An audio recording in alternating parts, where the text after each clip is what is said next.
up, guys? We're on a build here, kind of halfway through the roof. Got all our underlayment on here. This is a synthetic underlayment. Yeah, felt buster. See, we got our valley tin down here. See that ice and water shield goes on below the valley. We put on usually 2 rolls. They're each 3 foot wide from the eaves, from the edge of the roof.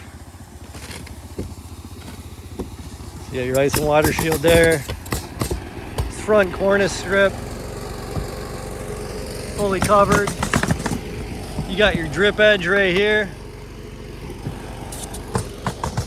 I'll show you guys what that looks like from the front.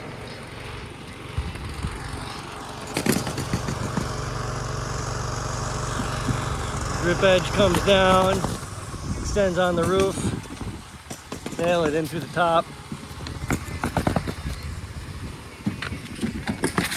You got your starter strip right here, the GAF Pro Start.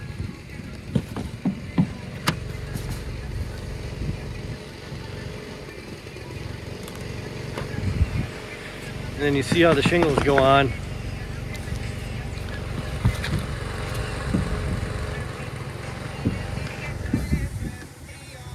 So ideally they put the factory edge on the rake side and the cut edge is on the inside. So that way the rake is nice and straight. The rake is the edge of the roof where the roof is pitched. So this is your rake. This will run here. The eave is the horizontal roof edge. We're only required to do 4 nails per shingle. These guys are hitting 5 or 6. So if you listen there, this guy's doing 6. I really just want to show you guys our roof build-in process and how the shingles actually go on. Some of these little details here. And Ron's always painting the furnace stack here for us.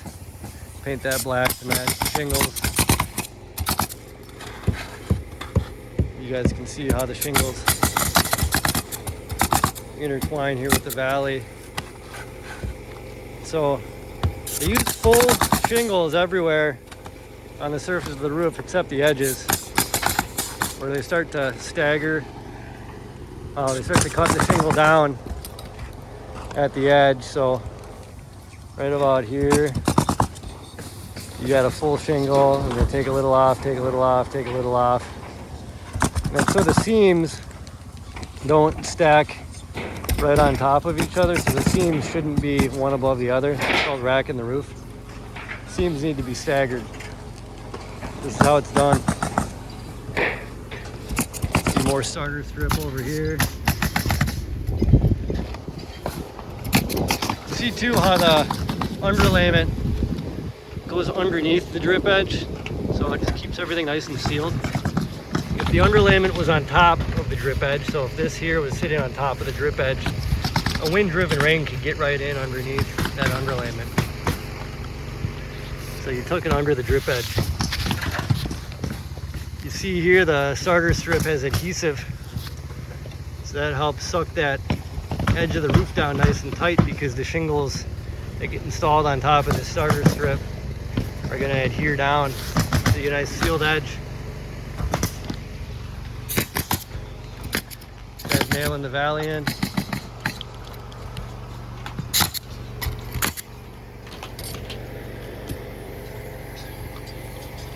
Take a peek up here.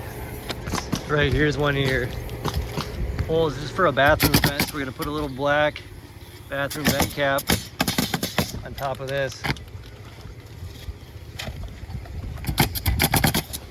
Over here, PVC plumbing pipe. You can see it without the pipe boot on it. And down over here, you can see one of the new pipe boots installed. So they got a new pipe boot on.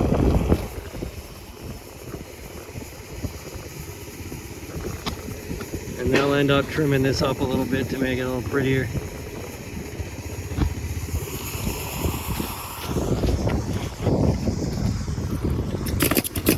Another thing you got to watch out for here on this build, the fascia meets the shingling, so sometimes when they're pulling the shingles out, that fascia can get bent. Same thing on the front of this garage. Luckily the fascia didn't get bent, so we're okay. Up here we got a dormer flashing that's gonna go in. We took out the old dormer flashing, so we got a new dormer flashing that's gonna go in. It's just L-shaped. It'll sit on top of the shingling, we'll nail it down, and it'll run up behind the siding.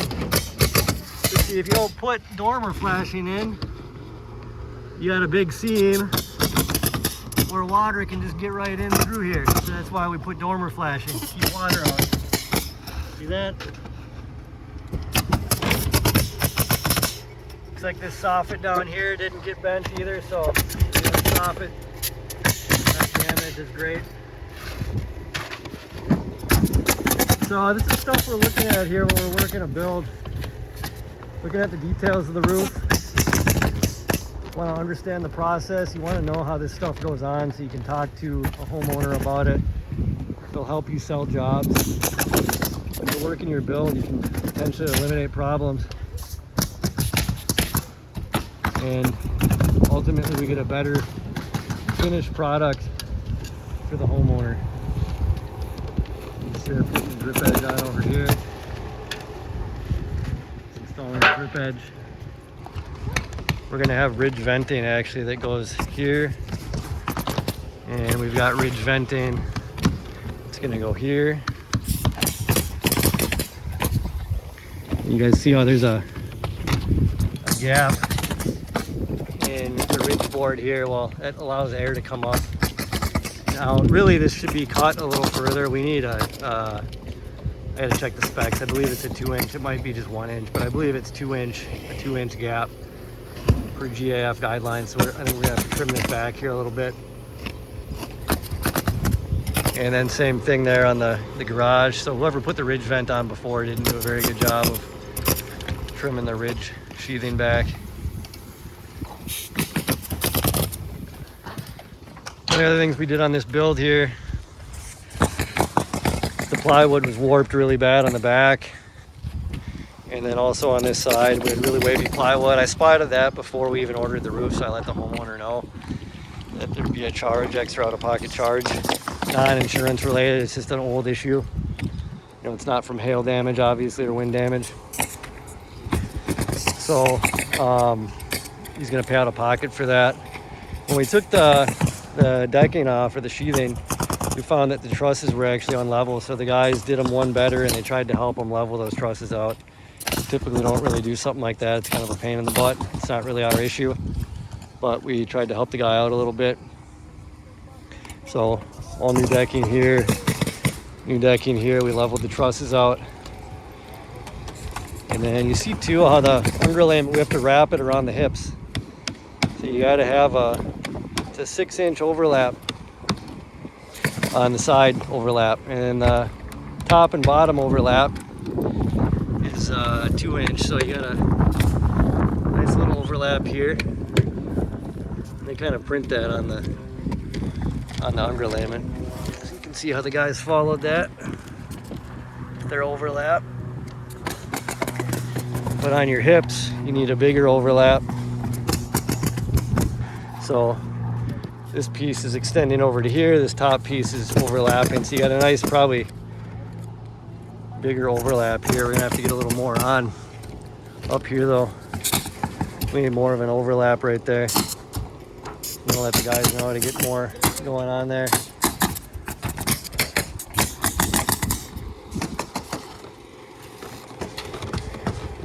So this ice and water shield, it adheres down to the decking.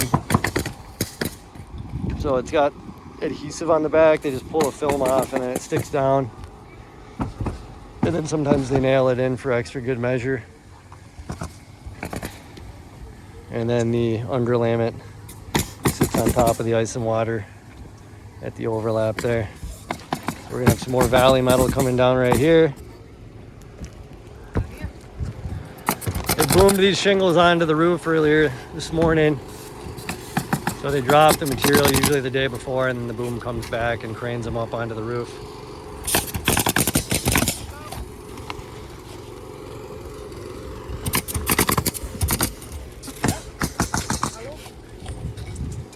one other little thing we did is, so we're able to kind of pop that old dormer flashing out up there. It's already out. We're gonna put a new piece in. And then same thing here on the front of the garage. You can't really see it right now, but if I went to the ground and show you the front of the garage, we're gonna put new dormer in there. And it's vinyl siding, so it's easy enough to get the stuff in and out because the siding's kind of loose. But then over here, siding's installed a little tighter. So just had Alonzo paint this dormer flashing here, so it was galvanized, kind of just a raw silver finish, and just had him spray paint that black just to kind of have a nice little finished touch on there. Oops, excuse me.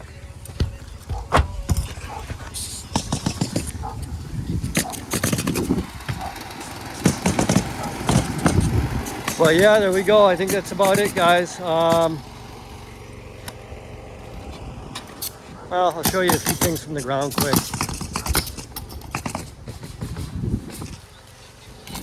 Bear with me as I climb this ladder.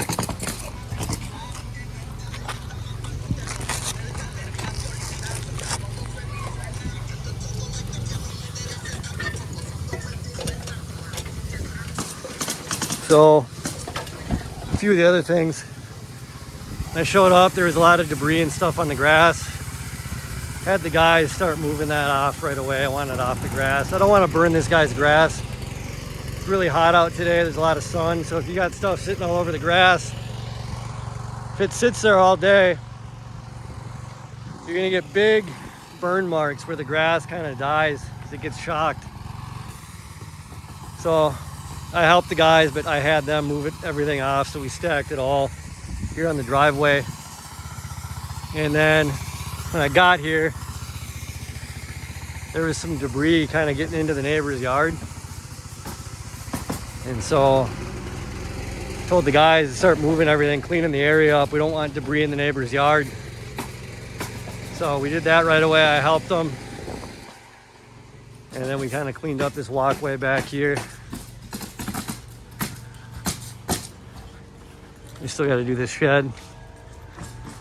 And then one of the things we did this morning before the start, I wanted this pool covered, so we covered this with just one big huge tarp. Got it weighted down so it wouldn't blow around. Put some blocks on it. We don't want any nails in this pool. It's a vinyl lined pool. And you can see how close the house is to the pool there. So last thing we want is a bunch of nails in that pool, especially debris or asphalt granules or shingles. It's just, the homeowners would be pretty upset, and then you risk puncturing the vinyl liner. So you don't want that.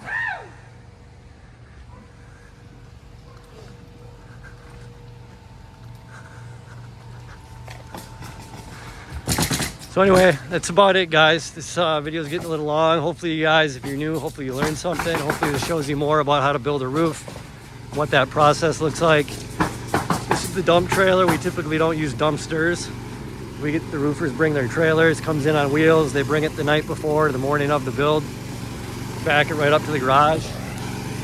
So that way the shingles can go ideally right off the roof and into the dump trailer.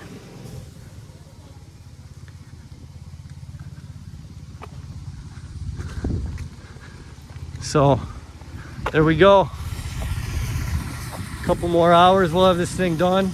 Probably be out of here by, I don't know, it's at 2 o'clock. We'll be out of here by 5. And we'll have another build done. So, all right, guys, see you on the next one.